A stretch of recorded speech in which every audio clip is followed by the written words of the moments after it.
반딧불은 얼마나 별을 사모하였기에 저리 별빛에 사무쳐 저리 별빛이 되어 슥슥 어둠 속을 나는가. 한민복 시인의 짝사랑이라는 시입니다.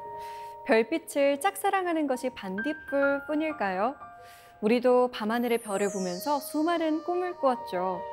수많은 예술 작품에 영감을 주기도 했고요. 최근에는 민간 우주선이 발사에 성공하면서 우주 여행이 성큼 다가오기도 했는데요. 자, 그렇다면 매일 밤 별을 보는 이는 어떤 꿈을 꿀까요? 조경철 천문대의 유주상 대장을 지금 만나봅니다.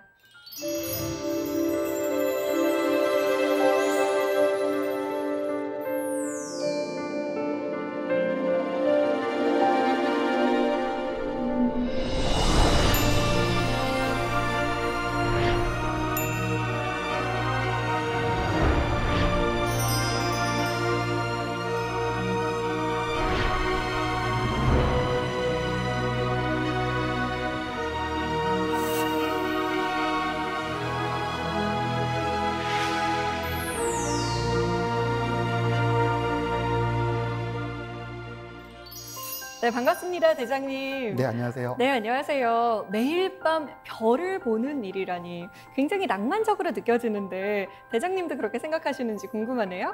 네, 그렇죠. 저는 별직이고 별직이기 때문에 행복하고 늘 밤에 별과 함께 있습니다. 대장님이 하시는 일이 궁금합니다.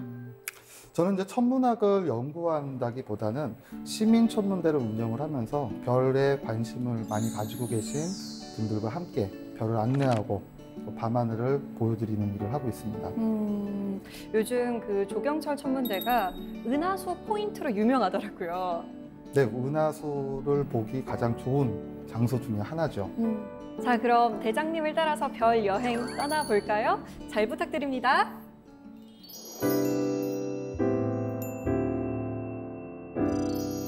오늘 강연 주제는 은하수를 찾아서입니다.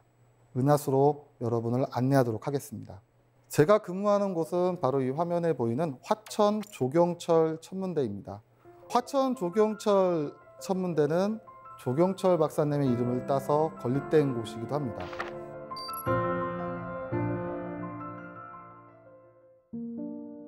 해발고도 1010m, 저렇게 높은 산 위에 있기 때문에 별 보기로서는 아주 좋은 장소를 가지고 있습니다. 밤하늘 가득한 별을 떠올려 보십시오. 우리 바쁜 일상 속에서 가던 길을 잠시 멈추고 하늘을 올려다보면 우리가 미처 보지 못했던 수많은 별들도 만날 수 있을 겁니다. 어쩌면 오늘 하루의 일이 주마등처럼 지나갈 수도 있고 저 깊은 밤을 보면서 사색에 잠길지도 모를 일입니다. 사실 우리가 은하수 하면 어디로 떠나야 될까? 언제 보일까? 과연 보이기는 할까? 많은 궁금증들이 있을 겁니다. 우리는 늘 은하수를 떠올리고 궁금해합니다. 은하수 보신 적 있으세요? 저는 딱 한 번 본 적이 있는데 아주 외딴 시골에서 봤었거든요. 근데 굉장히 묘했던 기억이 납니다. 또 보고 싶으신가요? 네, 그때 사실 제가 눈이 안 좋은데 안경이 없었어요. 근데 우연히 산책을 나왔다가 발견한 거였거든요. 그래서 너무 흐릿하게 본 것 같아서 좀 선명하게 한 번쯤 보고 싶습니다. 그렇게 은하수를 보실 수 있었다는 건 아주 좋은 경험이었을 거라 생각이 듭니다. 푸른 하늘, 은하수. 우리 반달이란 동요에 나오듯이 저 은하수 사진만 보면 벌써 몸이 막 들썩이고 어디론가 떠나고 싶은 그런 마음이 듭니다. 우리 모두가 보고 싶어 마지 않는 그 대상이 바로 은하수인 것 같습니다. 은하수를 보기 위해서는 크게 세 가지만 기억을 하시면 됩니다. 맑고 깨끗한 하늘. 도시에서 안 보이는 이유는 불빛이 많기 때문이죠. 때문에 도시에 불빛이 없는 어둡고 깜깜한 곳. 이 두 개는 너무 기억하기가 쉽죠. 한 가지 조건이 더 있습니다. 바로 밤하늘의 달입니다. 달이 뜨게 되면 그 밝은 달빛에서 별이 보이지 않거든요. 이 세 가지만 맞출 수 있으면 됩니다. 다시 한번 말씀드리면 맑고 깨끗한 하늘, 깜깜한 곳, 그리고 달빛이 비치지 않는 것. 이것이 결정이 되면 그 다음에는 떠나고 싶은 마음과 결심만 들면 좋습니다. 은하수가 가장 짙고 선명하게 보이는 시기가 바로 요즘 6월 달입니다. 그래서 6월경에는 자정 무렵에 머리 꼭대기에 올라오기 때문에 그 6월 달 맑은 날을 기약해서 높은 산 위에 불빛이 없는 시골에 가실 수 있다면 분명히 은하수를 보실 수 있을 겁니다. 그러니까 가을철에는 해가 진 직후에 머리 꼭대기에 있고 그 다음으로 서쪽으로 이렇게 사라지거든요. 근데 우리나라는 서쪽에 대도시가 다 있어요. 그러다 보니까 동쪽에서 떠오르는 타이밍을 좀 맞춰야 돼요. 그러다 보니 조금 가을보다는 이제 5, 6월쯤에 그때 많이 보는 거죠. 그럼 우리 천문대에서 보여지는 은하수의 모습을 한번 보여드릴까요? 천문대 중심으로 커다랗게 아치를 그리고 있는 저 은하수의 모습이 보이십니까? 자, 이번 다른 사진을 한번 보여드릴까요? 이런 사진은 어떠신가요? 질문을 드려보겠습니다. 이 사진은 은하수 사진일까요? 웨딩 사진일까요? 웨딩 사진으로 보이는데요. 아무래도 인물에 먼저 시선이 가는 것 같아요. 앞서 봤던 이런 은하수 사진보다는 이런 사진에 사람들은 더욱더 좋아합니다. 어쩌면 이 사진에 열광했던 건 은하수가 아니라 그 은하수 아래서 우리가 만들 수 있었던 그러한 사람과 사람 사이의 그 관계, 그 마음에 더 가슴이 공명했던 것은 아니었을까요? 사실 우리의 마음은 객관적이고 보편적인 믿음이 아니라 흔들리기도 합니다. 어떨 땐 밤하늘의 별이 아름답게 보이다가도 그 별에 눈길조차 가지 않을 때도 있습니다. 늘 있던 그 방의 풍경이 낯설게 보일 때도 있고 우리의 마음은 조금 흔들리는 것은 아닐까, 그런 상상을 한번 해봅니다. 이어서 저 은하수에 대해서 떠올려 봅니다. 우리는 저 은하수에 왜 매료가 되는 것이고 저걸 왜 보고 싶어 하는 것일까? 분명한 것은 내 마음은 흔들릴지라도 거기에 관심이 가고 이끌려 간다는 것이겠죠. 그래서 보고 나면 우리 그 다음은 만지고 싶습니다. 만지고 나면 느끼고 싶죠.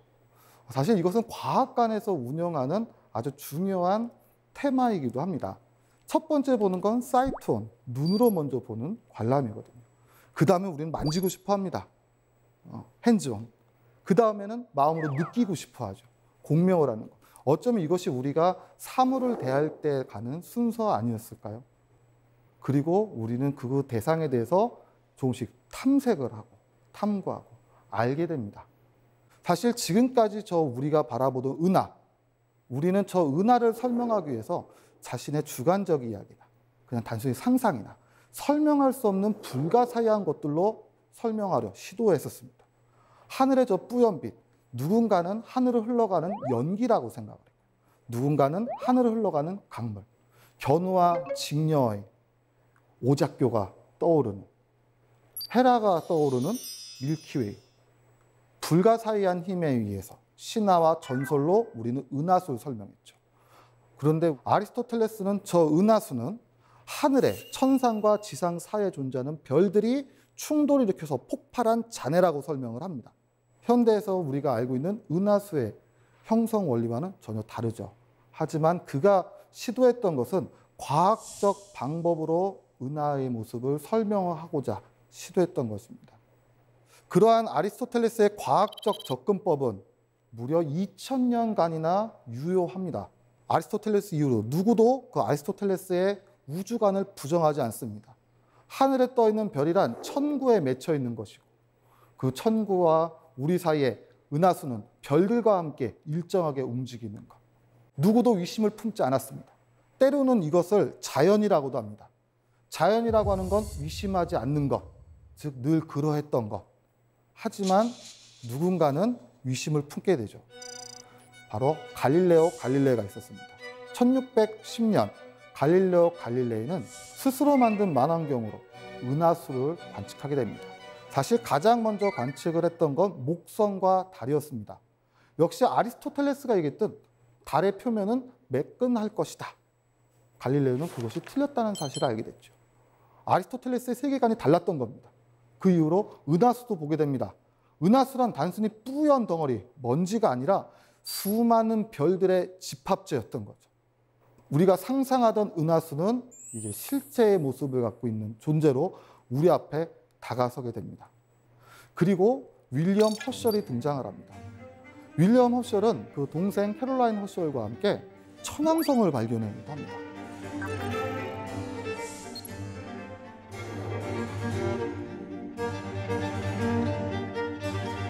저 만원경이 바로 윌리엄 허셜이 동생과 함께 관측에 이용했던 그 커다란 만원경이기도 합니다. 윌리엄 허셜은 아이디어를 떠오르게 됩니다. 어느 날 저 밤하늘을 살펴보면서 별들의 배치를 눈여겨본 거죠. 은하수 주변이 더 많은 별들이 있고 그 외곽으로 갈수록 별들이 흐리다. 그 누구도 시도하지 않던 실험을 시작을 하기 시작합니다. 하늘을 각각의 영역으로 놔두고 산술적으로 밝은 별은 가깝게, 어두운 별은 먼 곳에 있다고 간주를 하고 별들의 개수를 헤아리기 시작을 합니다. 그리고 하늘의 모형을 만들죠. 이것이 그가 그려냈던 은하수의 모델입니다. 수레 바퀴에 따라서 수많은 별들이 분포하고 우리 태양은 그 가운데 있는 것은 아닐까. 태양계는 은하수 중심에 있고 은하수는 그 외곽에 수많은 별을 가지고 있는 거대한 세상이라는 것. 그 은하수가 별들로 이루어진 집합이라는 것에서 한 걸음 더 나갔던 거죠. 근데 놀랍게도 이 아이디어는 허셜에서 만들어진 것이 아닙니다. 허셜은 관측을 하면서 실증해냈지만 이 아이디어를 냈던 건 우리가 너무나 잘 알고 있는 위대한 철학자 임마누엘 칸트입니다. 칸트는 주장합니다. 이 세계가 끝이 아니다. 저 너머에 또 다른 세상이 있을 수도 있다. 별들이 모여있는 은하수는 섬처럼 고립되어 있고 우리가 사는 곳은 이것만이 아니라 저 너머에 또 다른 은하들이 띄엄띄엄 섬처럼 있는 것은 아닐까. 바로 섬 우주론을 주창하게 됩니다. 그리고 은하 형성은 태양의 형성처럼 성운 속에서 먼지 가득한 그 가스구름 안에서 소용돌이 치며 압축해서 만들어지고 저 은하도 그런 거대한 가스구름 안에서 태어났다는 칸트의 성운론이 등장하게 됩니다. 이 성운론은 지금도 학교 교과서에 소개가 되고 있을 정도죠. 한 사람의 사색은 놀랍게도 실제와 아주 근접한 수준까지도 이르게 됐습니다.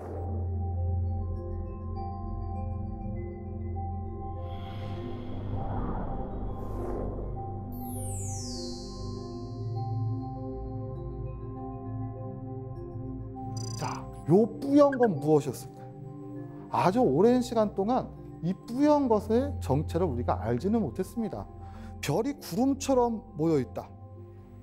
스타 클라우드. 혹은 별이 탄생한 성운, 네뷸라.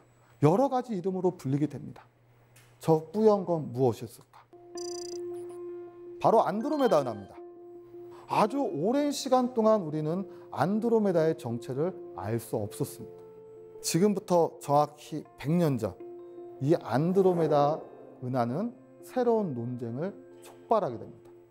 사실 안드로메다 은하에 대한 정체, 이것이 그 당시 등장하게 된 것은 1차 세계대전으로 인해 진보했던 과학기술 때문에 일어난 일이기도 합니다. 과학기술이 발달하다 보니 망원경이 커지게 되고요. 망원경이 좋아지다 보니 그 당시에는 흐릿흐릿하게 보였던 것들이 선명하게 보이기 시작을 합니다. 그냥 뿌옇게 보였던 이 덩어리가 소용돌이 치고 있는 나선 모양으로 보이기 시작한 겁니다. 저것의 정체는 무엇일까? 여기서 출발한 겁니다. 자, 다시 한번 안드로메다 은하의 모습을 보도록 하겠습니다.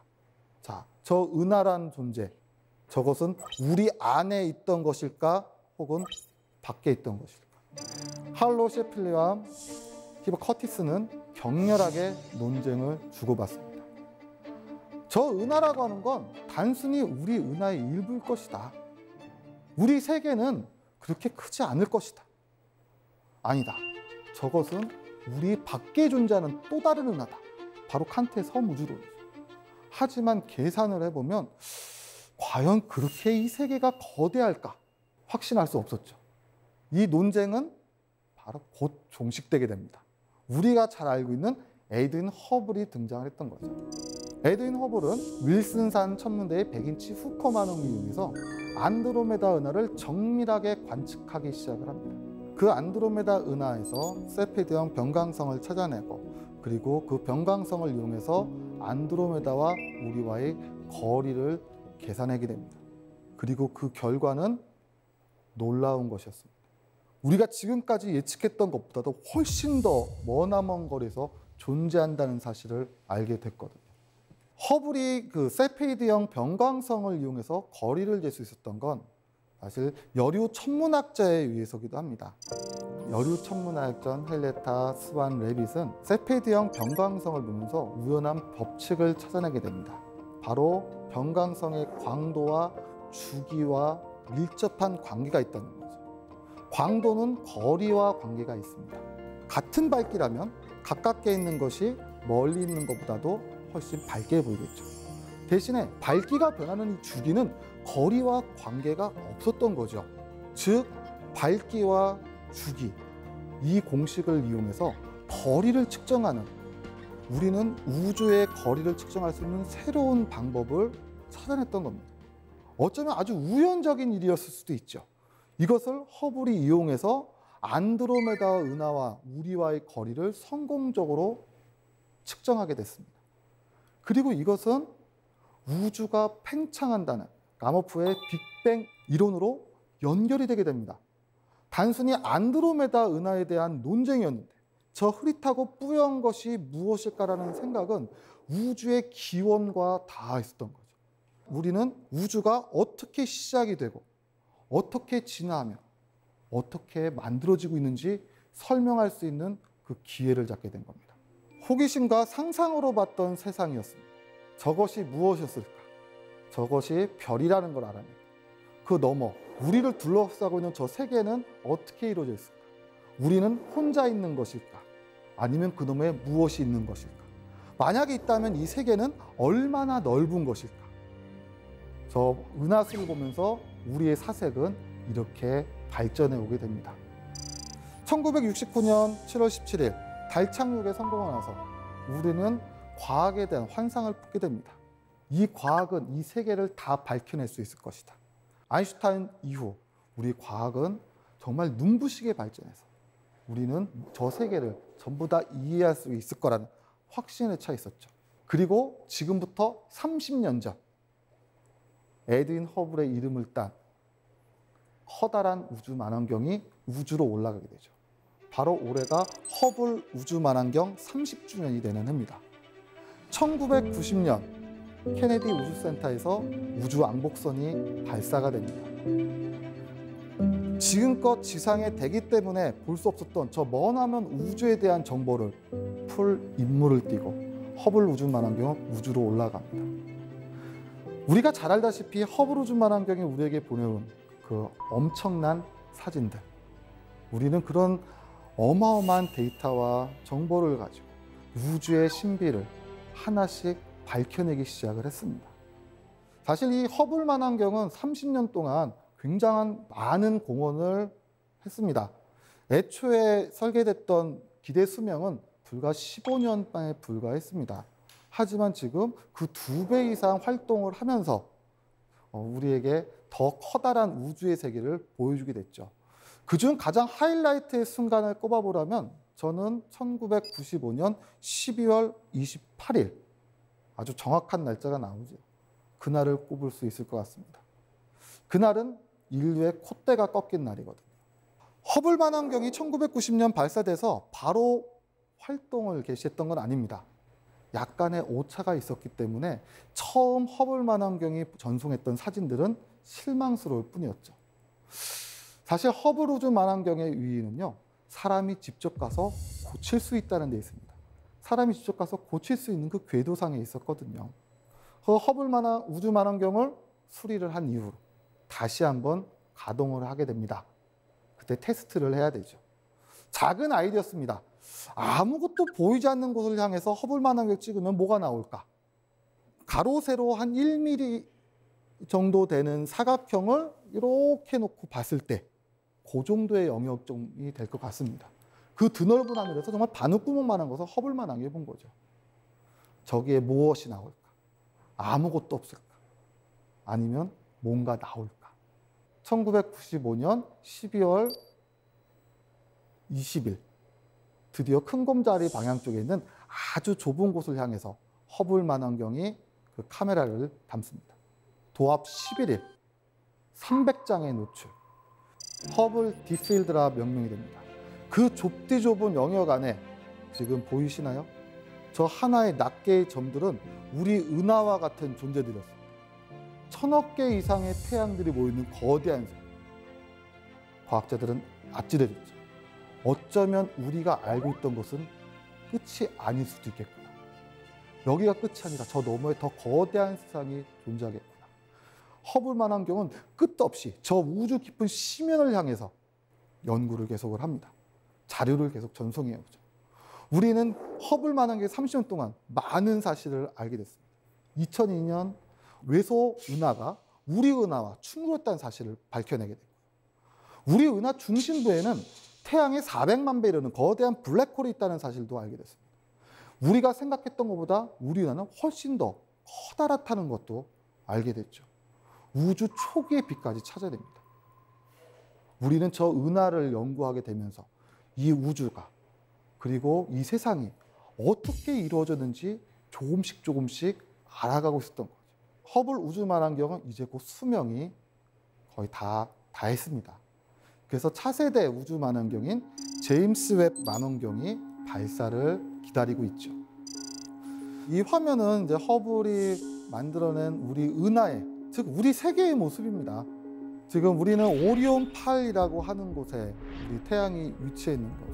만약에 우주에서 이제 주소를 우리는 한다면 우리는 우리 은하, 6번째 나선팔 끝이 오리온 8, 거기에 있는 어떤 별들의 집단 속에 그 안에 태양계, 이런 식으로 주소를 적을 수도 있을 겁니다. 사실은 아주 오랫동안 우리는 우리 눈앞에 보였던 이 세계만이 이 세상의 전부라고 믿어왔습니다. 밤하늘을 바라보죠. 이 밤하늘이란 말 앞에 생략된 단어가 하나 있습니다. 바로 지구의 밤하늘. 그냥 우리가 바라보던 저 밤하늘은 저 너머의 세계가 아닌 그냥 지구의 모습이라고 우리는 생각을 했던 거죠. 우리가 밤하늘을 보는 건 지구의 모습이 아니라 그의 창을 열고 그 너머의 세계를 이해하기 시작을 했던 겁니다. 지구 밖에 태양, 그 태양이 위치한 태양계, 그리고 그 태양 너머 여러 밝은 별들, 저 별들이 우리 눈앞에 보이는 별들이었습니다. 그리고 그 너머, 그 별들끼리 모여있는 또 집단들끼리 모여 커다란 은하라는 것을 만들게 되죠. 그리고 우리 은하 주변에는 또 여러 개의 은하가 있습니다. 자, 제가 사는 곳을 얘기해 볼까요? 저는 강원도 화천에 삽니다. 산 너머 집 한 채, 냇가 건너 집 한 채. 화천은 인구 밀도가 띄엄띄엄 있죠.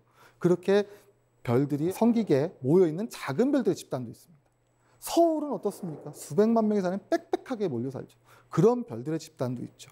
그런 별들의 마을과 도시들이 모여 대한민국이라는 나라를 만들듯 이런 커다랗게 모이는 별들의 집합체를 은하라고 생각하시면 되는 겁니다.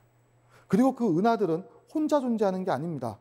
우리나라 주변, 일본, 중국, 러시아 등등등 여러 나라들이 함께 있던 것처럼 국부 은하군을, 그런 은하들이 모여서 더 커다란 구조를 이루고 있다는 사실도 밝혀내게 된 거죠. 우리는 저 천여자리 은하다. 우리 국부 은하군에, 우리 은하 안에, 6번째 나선팔 끝에 태양계에 존재하고 있는 거죠. 자, 근데 사실 이렇게 이야기하는 은하의 단위가 어느 순간부터 와닿지가 않습니다. 저 하나의 은하에 1000억 개의 별이 있고 그 가늠할 수 없는 거대한 별들의 세계, 그 거리, 크기, 이것이 와닿지가 않죠. 그래서 허블 망원경과 현대 과학이 만들어낸, 그래서 우리가 알게 된 우주를 향해서 우리는 무엇을 알게 된 것일까? 같이 시뮬레이션을 통해서 한번 여행을 떠나보고 그 커다란 우주를 간접적으로라도 한번 체험을 해보도록 하면 어떨까 생각이 듭니다. 근데 지금 화면 속에 보이듯이 하늘에 별이 떠 있고 저 멀리 안드로메다도 있습니다. 시간이 흘러감에 따라서 달도 뜰 것이고 별도 떠오르고 해도 뜹니다. 맞습니까? 네, 우린 또 착각하고 있었던 거죠. 별이 떠오르나요? 달이 뜨는 걸까요?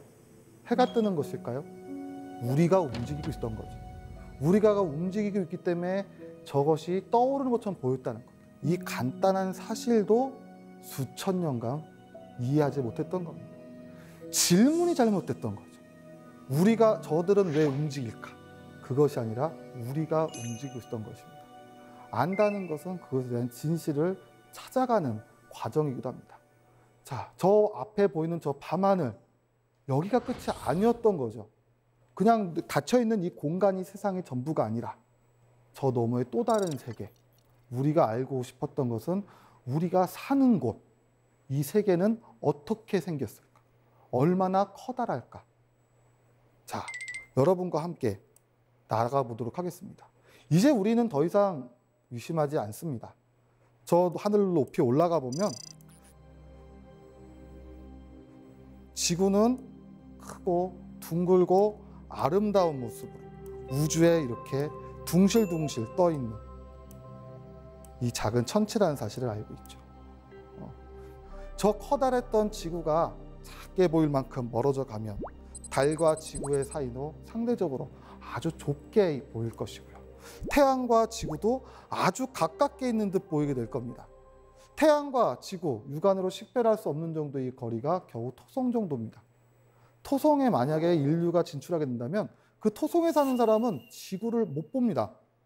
밝은 태양 바로 옆에 있는 것처럼, 그게 가깝게 있는 것처럼 보이기 때문에, 그러니까 과거에는 이쯤이 세계의 끝이 아니었을까라고 했을지도 모르죠. 하지만 천왕성을 허쉬얼이 발견하면서 우리가 알고 있던 태양계는 조금 더, 점점 더 확대되게 된 거죠.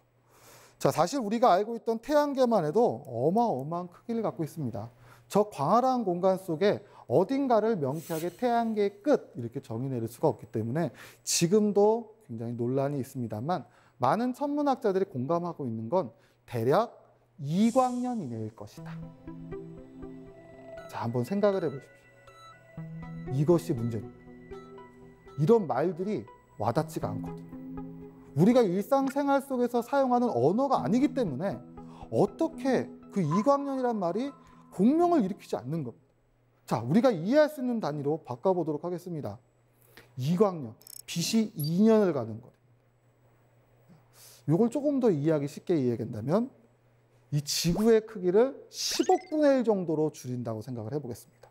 거리의 개념이 아니라 크기로 간주해 보겠습니다. 지구는 12,756km이기 때문에 10억 분의 1로 줄이게 되면 1.2cm가량이 됩니다. 그럴 때 태양의 크기는 지구 지름의 109배. 약 요 1.2cm짜리 작은 완두콩을 109개 정도 누르면 요 정도 크기가 되겠죠. 태양계는 어느 정도 크기가 될까요? 태양계는 태평양 정도가 돼요. 이 광활한 크기가 이해가 되시나요? 이 태양계만 해도 우리가 생각했던 건 훨씬 거대했던 거죠. 이 거대한 공간 속에 놀랍게도 아무것도 없었던 겁니다. 우린 정말 텅 비어있던 공간에 아주 우연히 지구 속에 있었던 거죠. 어쩌면 이 태양계가 세상의 전부라고 생각하는 것이 당연할 수도 있습니다. 하지만 그렇지 않다는 사실을 밝혀갔던 거죠. 자, 점점 더 멀어져 가겠습니다. 태양을 놓치지 마십시오. 아주 빨리 가겠습니다. 태양 어디 있습니까? 어디 있을까요? 어디 있죠? 저 수많은 존재들에 쌓여 있어서 그들 중 하나, 우리는 이 사실을 알게 됐던 거죠. 어쩌면 이 과학의 발달사는 한 인간의 성장 단계와 놀랍도록 유사할 수도 있습니다. 16, 17, 18, 19 질풍노도의 시기, 콧대가 드높을 때, 부모님 슬 아래 모두가 공주가 왕자가 될 때, 자존감이 드높을 때죠. 나는 세상의 중심에 있다. 내가 세상의 중심에, 난 모든 걸 다 이해할 수 있을 것이다. 그런데 거짓말같이 20살, 21살 직장에, 사회에, 대학에, 군대에 첫 발 내딛게 되면 무너져 내리는 자존감, 순간 공허한 마음이 들기도 합니다. 내 중심의 사고가 깨져버리게 되죠. 그때 알게 됐던 게 바로 이거죠. 그들과 함께. 우리는 홀로 존재했던 게 아니라 그들과 존재합니다. 이렇게 존재하는 저 별들의 집단을 성단이라고 밝혀낸 겁니다. 근데 세상은 여기가 끝이 아니죠. 태양이 수천 개 모이는 이 거대한 집단을 상상해 보십시오. 높은 산 위에 올라가서 도시의 야경을 바라보세요. 따닥따닥 붙어 있지 않습니까? 하지만 실제 그 별과 별들의 사이는 얼마나 멀리 있겠습니까? 우리가 멀어져 갔기 때문에 조밀하게 보이는 거죠. 저는 이 모습을 보면 마치 인간 세상 같다고 생각이 들기도 합니다. 우리 삶 같지 않습니까? 한 사람 한 사람이 모여서 사회를 만듭니다. 멀리서 보면 어깨를 맞닿고 닿아 있는 것처럼 보이기도 하죠. 하지만 한 사람 한 사람의 마음의 거리는 얼마나 멉니까? 한 걸음 다가서면 상처받고 한 걸음 뒤로 물러서면 소외감을 받고, 저 별들도 마찬가지입니다. 저렇게 떨어지는 별들은 광활한 거리를 두고 서로 바라보고 있지만 서로 물리적인 힘에 이끌려 서로 다가오기도 합니다. 튕겨서 나가기도 합니다. 천문학에서는 끌려가는 인간, 원심력, 그 사이에 평형 상태를 이루는 점을 이야기합니다. 그것을 라그랑주점이라고도 하죠. 어쩌면 우리도 살아가면서 별들처럼 한 걸음 앞으로 혹은 한 걸음 뒤로 그러면서 평형 상태를 이루는 점을 찾는 건 아니었을까. 더 멀리 갑니다. 이 거대한 세상. 점점 더 멀어져 가면 우리는 어디까지 알 수 있을까? 자, 이제 이걸 은하라고 합니다. 소용돌이 치는 것 같지 않습니까? 바람개비처럼 보이죠? 태풍의 모습을 하고 있죠. 저 소용돌이 치는 이 거대한 세계, 저 은하의 모습을 다각도로 살펴봅니다. 위에서 보면 허셜이 말한 대로 커다란 수레바퀴처럼 납작하게 보이기도 하죠. 이것이 우리 은하의 생김새죠.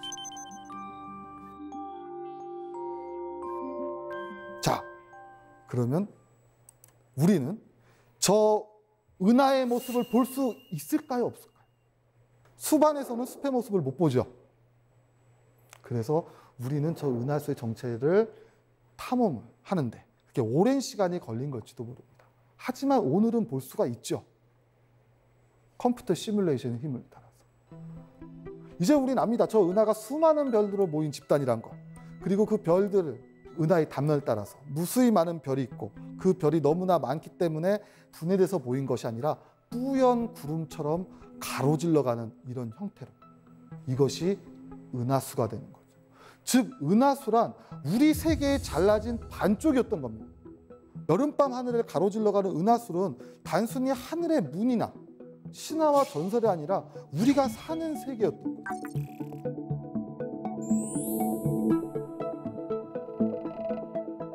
더 멀리 갑니다. 그럼 안드로메다의 논쟁은 기억하시죠? 어떻게 끝났죠? 그것은 우리 은하 밖에 있을 것이다. 자, 이 커다란 세계가 이만큼 적게 보일 때까지 멀어져 가야만 이제 보이네요. 이겁니다. 얼마나 먼 곳에 있는 거. 믿을 수가 없었던 겁니다. 허블의 그 관측 결과가 나왔을 때 동의할 수가 없었다. 잘못 계산했다고 오해를 하기도 합니다. 우주는 그렇게 넓을. 자, 이 거리, 이 까마득한 거리, 빛으로 이동을 해도 안드로메다 은하에서 출발한 빛이 우리에게 도달하기까지 아주 오랜 시간이 걸립니다. 230만 년 이상 걸립니다. 그 얘기는 무슨 소리일까요? 칸트라고 하는 철학자, 섬우주론을 이야기했지만 또 중요한 말을 했습니다. 인간은 세상 만물에 대해 위미를 부여할 수 있는, 우리는 아는 것에 위미를 부여하게 됐습니다. 230만 년 전 빛, 이건 무엇을 의미하는 것일까요?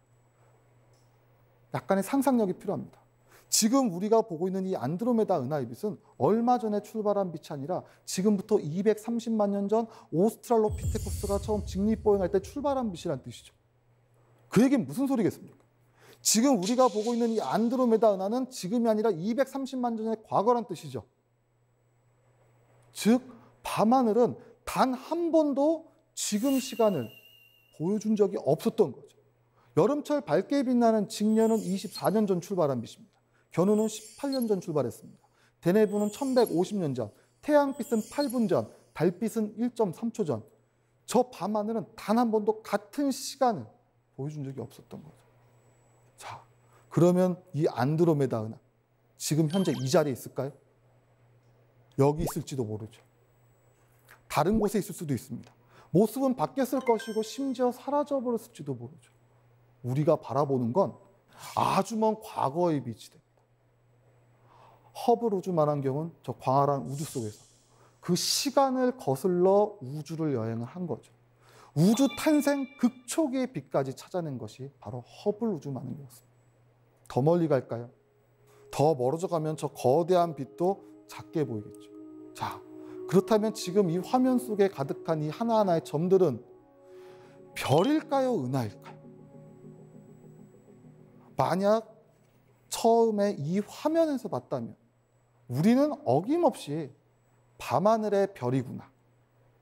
그리고 북두칠성을 찾아왔을 겁니다. 자, 하나씩 한번 확인을 해볼까요?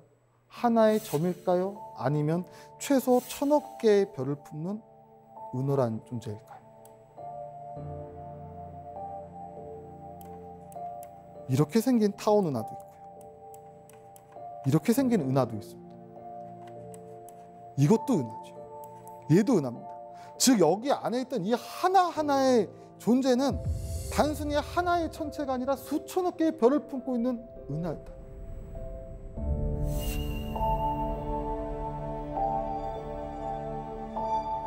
자, 우주에는 이렇게 끝없이 많은 은하들로 구성되어 있던 거죠.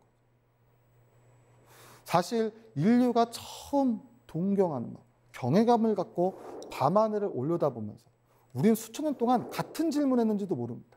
이 세계는 얼마나 넓을까? 저 하늘에 얼마나 많은 별이 있을까? 한 걸음 더 나간 질문이 됩니다. 외계인은 있을까요? 없을까요? 어떻게 생각을 하십니까? 조금 다른 표현으로 이야기하게 되면 좀 세련된 화법으로 말하면 이런 뜻이죠. 그렇다면 도대체 생명은 무엇이길래 저 광활한 공간 어딘가에서 스스로 탄생한 생명은 진화의 과정을 거쳐 문명을 일구고 또 넘어 어딘가에 손을 내밀 수 있는 건 아닐까? 도대체 생명이란 무엇이란 말일까?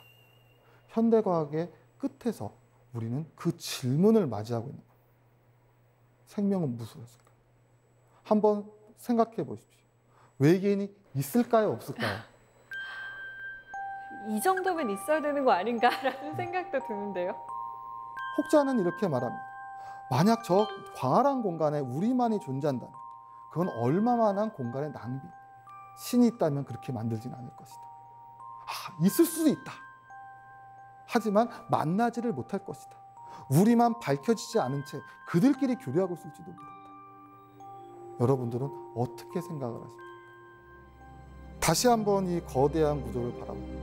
근데 더 놀라운 사실은 이것이 전부가 아니라는 데 있죠. 지금 우리가 보고 있는 것조차도 아주 극히 작은 일부라고 알고 있습니다. 이 세계는 얼마나 넓은 것일까?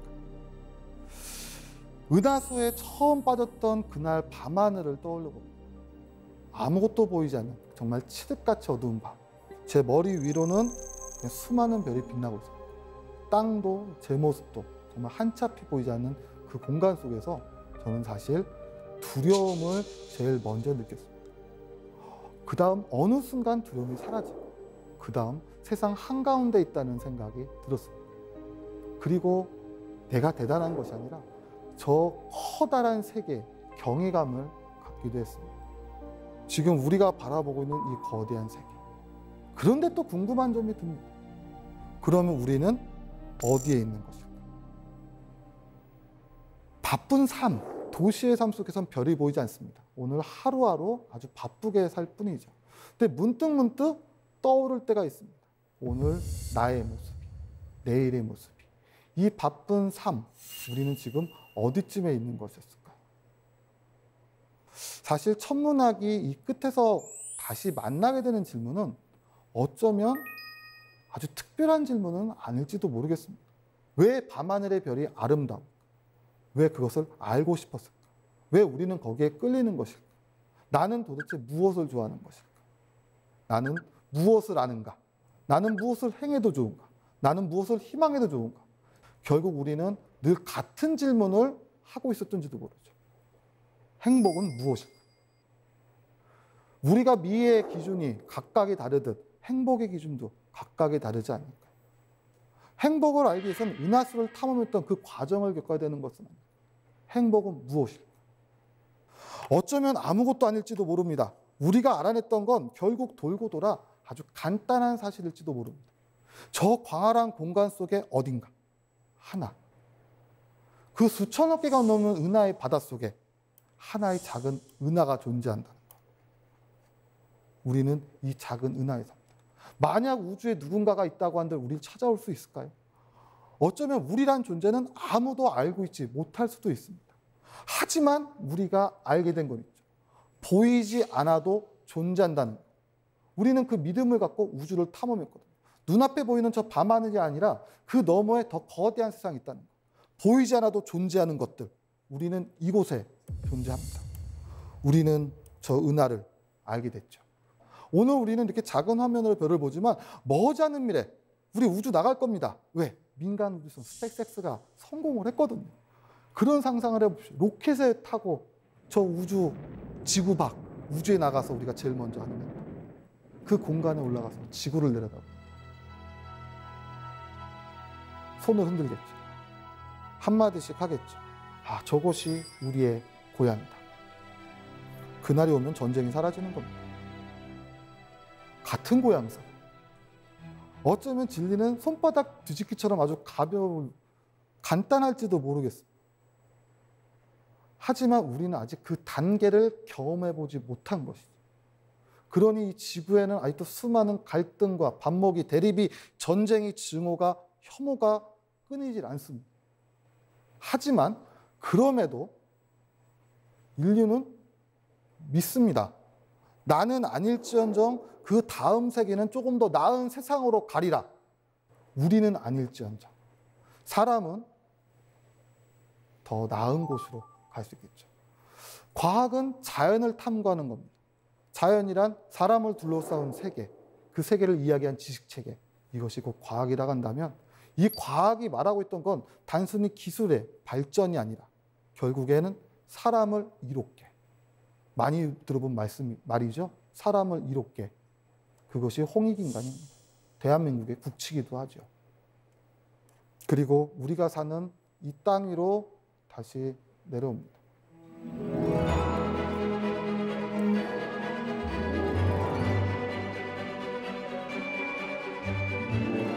우리는 이곳에 살지요. 하루를 삽니다. 그런데 이 우주의 이야기가 잘 와닿지는 않습니다. 왜냐하면 지구의 중력에 구속돼 두 달 딛고 하늘이고 매일매일 하루를 살아가니 오늘 하루도 가끔은 퍽퍽하거든요. 오늘 하루도 힘든데 우주 얘기가 닿을 리가 있나요? 하지만 그렇게 생각을 해보십시오. 어느 날 문득 불현듯 보고 싶어서 떠난 그 언덕, 거기서 은하수를 바라보며 혼자 보러 갔을까요? 누군가 같이 곁에 있던 사람이 있다. 그 사람의 손을 잡았을 때 그 사람 손끝에 느껴지는 그 체온이, 실체가, 존재가 여기까지 우주시간 138억 년, 지구시간 46억 년, 그것이 존재한다는 것. 우리는 이것을 기적이라고 말하곤 뭘지도 모르겠죠. 어쩌면 밤하늘의 별을 본다는 것은 인간만의 고유한 특성일 수도 있습니다.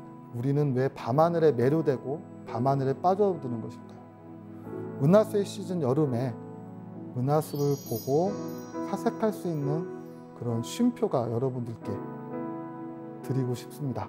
여기서 강의를 마치도록 하겠습니다. 감사합니다.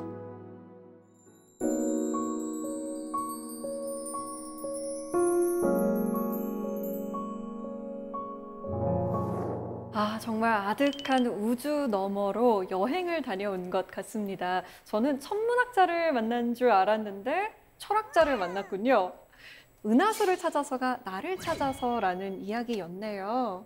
사실 늘 풀지 못하는 저만의 숙제기도 합니다. 사실 별밤 모두가 좋아하고 천문대가 좋다는 생각은 누구나 다 하고 있죠. 그런데 이걸 한 번 더 뒤집어서 왜 좋아라고 하면 늘 입이 막히게 됩니다. 밤하늘의 별을 보면서 별지기로서 늘 고민을 합니다. 왜 별 보는 게 좋을까? 왜 별이 아름다울까? 우리는 왜 별을 볼까? 아마 죽을 때까지 고민을 해도 답은 못 찾을 것 같습니다. 매일 밤 별을 관찰하시는데 그러면 새로운 별을 발견해서 아, 이건 유주상 별이야 라고 명칭을 붙인 게 있으실까요? 그러고 싶지요. 근데 이제 시민천문대의 목적은 일반 연구단지와는 조금 차이가 있습니다. 아까 우리 커다란 만환경 이야기를 해드렸죠. 네. 그 커다란 만환경이 존재하는 첫 번째 이유는 관람객들을 위해서죠. 하지만 그러기에만에는 조금 아쉬운 점도 있죠. 화천은 인구 약 2만 4천 명, 그 학생 수가 전 초중고 유치원생 2천 명 정도 되는 작은 마을입니다. 그 작은 도시에도 이런 대규모의 천문대가 있다는 건 굉장히 뜻깊은 일이죠. 그래서 이런 시민 천문대에 있는 장비를 활용해서 새로운 별을 찾는 것. 자, 여기서는 제가 찾는 게 아니라 우리 아이들이 찾는 겁니다. 그래서 우리 아이들이 천문대에 있는 만환경으로 새로운 별을 찾고 이름을 붙이는 것. 그런 활동을 지금도 하고 있습니다. 3년 정도면은 아마 가시적인 성과가 나올 거라고 생각이 듭니다. 자, 곧 우주 여행 시대가 올 것 같습니다. 물론 굉장히 비싸겠지만 그래도 별을 직접 나가서 한번 보고 싶으신가요? 아니면 그냥 이대로 여기서 계속 보고 싶으신가요? 어떠세요? 항상 나간다는 생각만 하고 있지요. 정말 그 우주에서 바라보는 지구의 모습이 어떨지 아마 모든 지구인들은 아니 별을 좋아하는 별지기들은 같은 생각을 하지 않았을까요? 저 나가서 저 너머에서 우리의 모습을 바라보고 저 우주를 느낄 수 있다면 얼마나 좋겠습니까? 꼭 나가보고 싶습니다. 요즘 정말 시야가 좀 좁아진 느낌이었는데 오늘 이야기를 통해서 시야가 확 하고 우주적으로 넓어진 것 같습니다. 오늘 강연 잘 들었습니다. 고맙습니다. 네.